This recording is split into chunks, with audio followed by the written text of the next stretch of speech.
Muy buenas tardes, mi nombre es Ana Mercedes Guzmán, soy licenciada en Educación, Mención, Ciencias Sociales, egresada de la Primada de América, Universidad Autónoma de Santo Domingo. Actualmente laboro en el Liceo Francisco del Rosario Sánchez, impartiendo las asignaturas de Ciencias Sociales y Formación Integral Humana y Religiosa. Hoy vamos a trabajar con el tema otras intervenciones en Centroamérica y el Caribe. Recordemos que en 1898 se estaba llevando a cabo la Guerra Hispano-Cubano-Norteamericana, que como su nombre lo dice, ¿verdad? Fue un conflicto armado entre Cuba, Estados Unidos y España. En 1898, al Estados Unidos ver que sus intereses se podrían ver afectados por el conflicto que mantenía Cuba y España, envía a Cuba, a la bahía de La Habana, un buque que explota accidentalmente, lo que Estados Unidos utiliza para declararle la guerra a España. En esta guerra, entonces, en estos tres países, entre estos tres países más bien, Estados Unidos sale victorioso.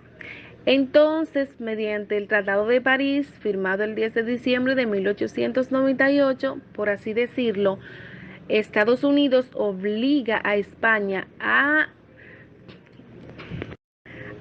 renunciar a la soberanía de Puerto Rico y Cuba, que eran las últimas colonias que España tenía en América. Pasemos entonces a la intervención a Nicaragua, que se produce de 1909 hasta 1933.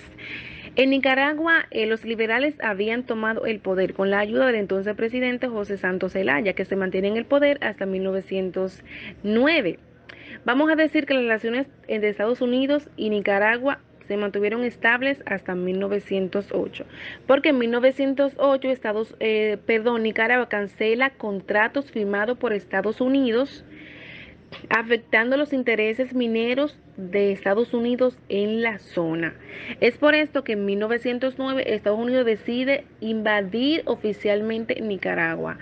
En 1912 entonces Adolfo Díaz, quien se había ganado el repudio de la población nicaragüense, pidió ayuda al gobierno de los Estados Unidos, lo que hizo que se prolongara el periodo de intervención hasta 1933. Hablemos entonces de forma breve sobre la intervención militar en Haití. La intervención militar en Haití se produce de 1915 y se prolonga hasta 1934. En Haití había gran inestabilidad política. Además, estaban los capitales franceses y alemanes en suelo haitiano, presencia que no le convenía a los estadounidenses. Estados Unidos se propone desplazarlos, o sea, sacarlos del territorio haitiano. Al no lograrlo, decide en 1911 tomar el control del Banco Nacional. Pero este no fue el detonante por el cual Estados Unidos decide invadir Haití en 1915. En 1915, el presidente haitiano, Jean Balbrook, si mal no recuerdo, es asesinado. A consecuencia de esto, se produce entonces una guerra civil, que es lo que Estados Unidos utiliza para invadir Haití. Esta invasión, como dije anteriormente, se prolonga de 1915 a 1934. Durante este largo periodo, explota la caña de azúcar y el enequén para la exportación hacia los Estados Unidos. Nos preguntamos qué es el enequén. Bueno, el enequén es una planta muy parecida a la sábila, que se utiliza a la producción textil por su resistencia. De esta se obtienen sacos, hilos, sogas, alfombras, entre otros. Hablemos entonces de forma muy breve, ¿verdad?, sobre la intervención militar en República Dominicana, que se produce de 1916 a 1924. Digamos que la gestión política de los presidentes previos a la intervención fue muy pobre, puesto que gobernaban en favor de sus intereses y no en favor de la ciudadanía. Y además, debido al incumplimiento de los pagos, la República Dominicana se vio obligada a renegociar la deuda externa, firmando varios acuerdos de pago con el gobierno de los Estados Unidos. El más importante de estos acuerdos fue la Convención Dominico-Americana de 1907, mediante la cual las aduanas dominicanas pasaron a ser controladas en su totalidad por el gobierno de los Estados Unidos. Este pacto paralizó por un tiempo, ¿verdad? Por así decirse, las luchas entre los caudillos dominicanos. Porque en 1911, cuando muere Ramón Cáceres, esas luchas